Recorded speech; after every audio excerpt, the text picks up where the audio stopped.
Alzheimer's dementia care. I've been doing this now for 3.5 years. After I gave up being an attorney, you're going to figure it out one of these days. Remember when I brought up that problem I had with a client? Yeah. But anyway, I started out with this, and I really didn't know much about Alzheimer's dementia care. I didn't know a whole lot about even senior care overall, the experiences I had in my own family.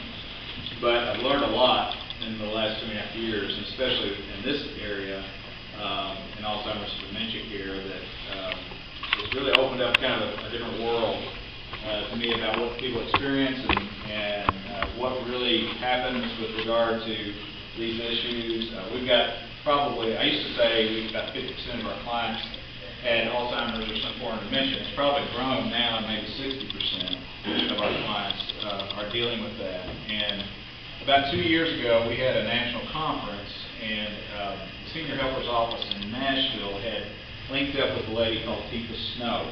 And Tifa actually was here last year in Frankfort to make some presentations.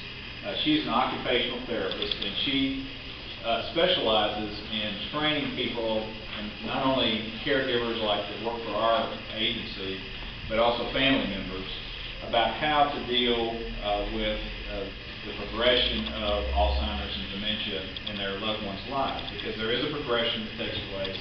There's a lot of misunderstandings that people have about how the disease affects people, and she's very, very good at communicating. She's very funny about it, and she really helps take some of the edge off of the issue and the way she deals with it and the way she trains people. But what she did is our office in Nashville was working with her about setting up a program that we could train our caregivers in dealing with these issues, because we've got so many clients that have the diagnosis or are going through that progression.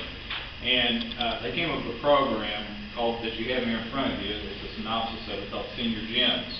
And what Senior Gems is, it's a training program that we train all our caregivers in with people's videos, where she helps people understand some very key concepts in dealing with Alzheimer's and dementia, and how you approach people who have dementia, how you interact with them, because it makes all the difference in the world in the way that you approach and interact with people who have dementia, especially as the disease gets in the later stages.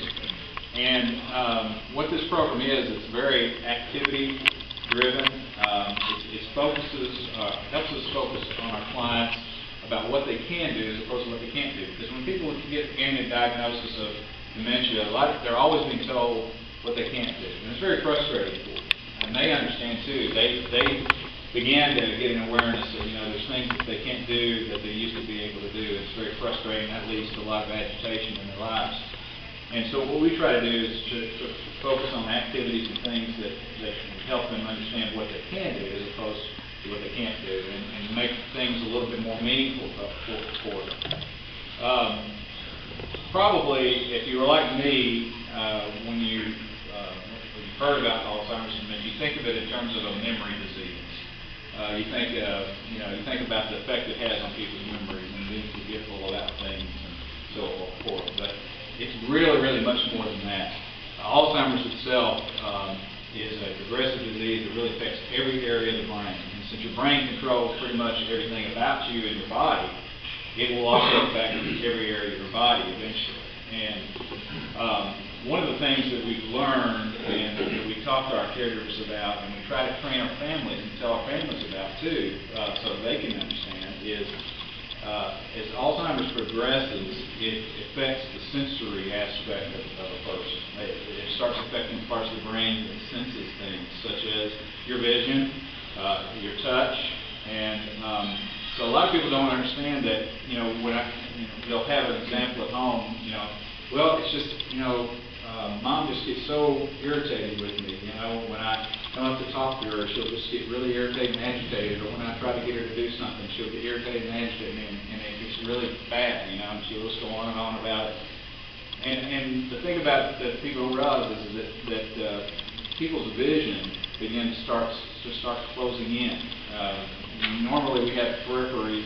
When you're young, it's way back here. As you get older, it comes in a little bit, even with just normal aging. With dementia and Alzheimer's, it starts entering life to here. And so when someone comes up to the side of someone, they can't see them until they're right there in front of them. So there's a startling thing that happens. And a lot of times people don't understand that. So we train our caregivers to approach anybody with dementia from the front, to keep the distance away, about 10 feet away, and kind of engage them by sight visually first, and then get an invitation to come in closer, allow them to come in closer, because there's certainly an issue that people have, with regard to being startled and with regard to feeling like their personal space is violated if you approach them too quickly. So that's one kind of example of some of the things that we teach our folks. Try to cut down on the agitation, make life a little more livable, not only for the client themselves and what they're going through, but the family also. Help them to give them a little more understanding about some of the things they're focusing on. So what you have in front of you here is the basic GEMS guide that we have, and this is what we train our caregivers in. We have all these different GEMS that we kind of use, and this is based on Keepa Snow's training of some characteristics that people might have as they progress through the disease. Now the top GEM there, the first one on the list, is Sapphire. Now that's really not a dementia case. That's normal aging. That's really all of our clients at least are a Sapphire. And there are things that everyone experiences as they age. The whole thing, and many of us who are getting a little older, we are experiencing this, and the whole thing of, I'm going to the room and forgot what I went there to get, sort of thing. That's just normal aging. That's not dementia, that's not Alzheimer's, so you don't need to worry that you're getting dementia if you can't remember why you came into a room. Those of you who are younger, you'll experience that sometime in your lives, but some of us are already doing that. But all of us have some memory issues, and memory loss that we all have, in some respect as we age. But as it progresses into this next category, the diamond, that's when things start closing in a little bit on folks, and they start not only forgetting, where they put things or why they went places or anything like that. They forget that they told people a story. They might sit and tell you the same story 2 or 3 times within a 30-minute span. They'll have lost so much of the short-term memory at that point, and usually that's the first thing to start to go, that they're beginning to repeat those things. They're still very capable of doing most normal day-to-day things in life, but there's just that little bit of element of short-term memory that's really starting to fail, and they're having problems with it. You see, they tell the same stories, ask the same questions, and that gets really irritating to the family. But if they don't understand what's going on in the brain, and don't understand that it's not just, my dad, he keeps asking the same thing, over and over and over again, you get frustrated. It's just, they can't help it. It's just, that's what's going on with their brain. People have to understand that to be able to get through it. Then as you progress on, people progress on and start talking about or dealing with, the past, focusing so much on the past, they'll start thinking, maybe in the emerald stage, they're still very physically capable of doing everything they've ever done, but they're beginning to think that, well, I'm still working at my job at the food counter, or I'm still, so-and-so member of my family, my brother, who passed away actually 20 years ago, is still alive, and I still got to contact him. Those kind of things begin to come more frequent. And again, there's still a lot of ability to deal with day-to-day life in most situations, but there's all these other issues that are coming up. And again, we try to train our caregivers and our family members about what that is that's happening to us.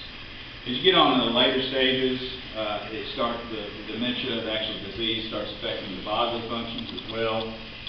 The whole issue I mentioned about the vision, the sensory vision, they lose the ability to feel, so they overcompensate by always wanting to touch things and feel things, and they might, they're still active, they're still able to do a lot of walking, but they're constantly going from room to room, wanting to touch things and be active and just move around.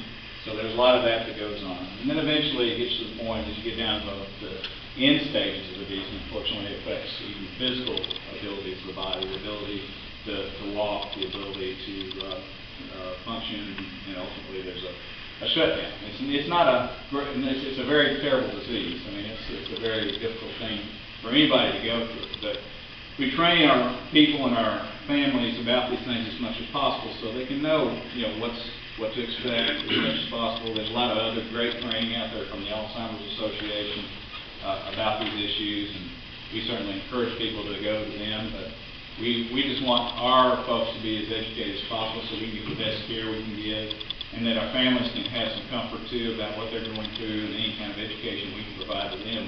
We try to do. So that's what this program is all about. The other thing that we've done with our agency is, and I think I've told you all this before, we hired a lady, a young lady who used to work at the Alzheimer's Association. She used to work in Lexington at an adult day center that the Alzheimer's Association ran, just specifically focused on people with memory loss. And we asked her to come on board with us to manage all of our dementia cases. She does a great job of doing that. She's wonderful with the families. She has a lot of background that helps her to not only implement what we're doing here and training our caregivers, but also educate the families and give them suggestions and ideas about how to deal with things as well. And real proud of what she's doing to help us out in that regard. So anyway, that's a lot of what we do with regard to these issues on dementia and Alzheimer's care. Be glad to answer any questions anyone has about this. How would an individual know, or would an individual know, if they're getting or in the stages of Alzheimer's disease? Well, there are certain mental tests that you can take. We did a memory screening here at Ashwood last year. There's an organization called the Alzheimer's Foundation of America that does free memory screenings, and any neurologist office, probably a lot of primary care physicians too, can administer memory screening tests that basically takes you through a couple of simple exercises. It can help identify whether you've really got a memory issue. We'll do things like it'll give you 3 words, and it'll go through and have you do an activity and ask you for those 3 words again at the end of it. And if you had trouble with that, then there might be an issue. There's no diagnostic test, and that's part of the issue with Alzheimer's is there's no, at least at this point in time, there's not any clear diagnostic test about it, but there are characteristics that show up in the way people's thinking manifests that can be tested through those mental type tests. Or if they start seeing some of these, some of the delusional issues as they develop later on, certainly that's going on. But, So they don't have like a CAT scan specifically geared toward this? No, it just, the one thing I've always heard, and I think they continue to work on this, the thing I've always heard, the only way to know for sure is after a person dies to do an autopsy. Then they can look at the brain and see there's a plaque that's in there that's developed that did all this work, all this destruction. I know you're talking about, they repeat a lot of the same stories, but can it also work in reverse where you explain something that's going on today, and 5 minutes later you have to explain the same situation, problem, or what have you? Do they have problems connecting with that as well? Yeah, definitely. Anything that's a short-term memory, anything, they still have all long-term memories. Long-term memory is not protected as early as the short-term memory part of the brain. For some reason, that's the first part of the brain that's attacked.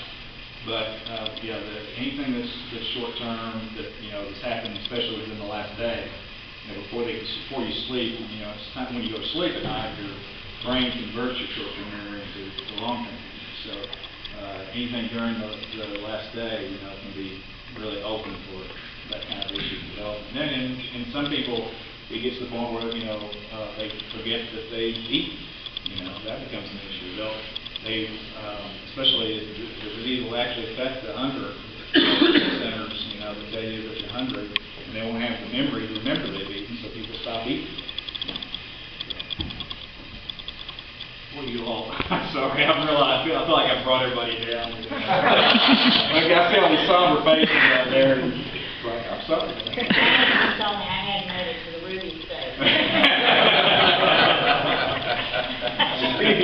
great, thanks, man. Her mouth is still working. David, I think one of the reasons, though, that we sit here with somber faces is because we've all know someone or have a loved one that's gone through this, and it is. But the other thing that I found in going through this with my father-in-law was the more knowledge we had about it, the easier it was to deal with, because then we weren't so surprised as he moved through all these different stages, you know, and not to argue with them and to streamline when he was still at home, to be able to streamline the house to one set of utensils, and, you know, but until you get the education, you're stumbling around thinking, how am I supposed to help this person? Right. So I appreciate what you shared with this. This is great. Anybody else? All right, thank you.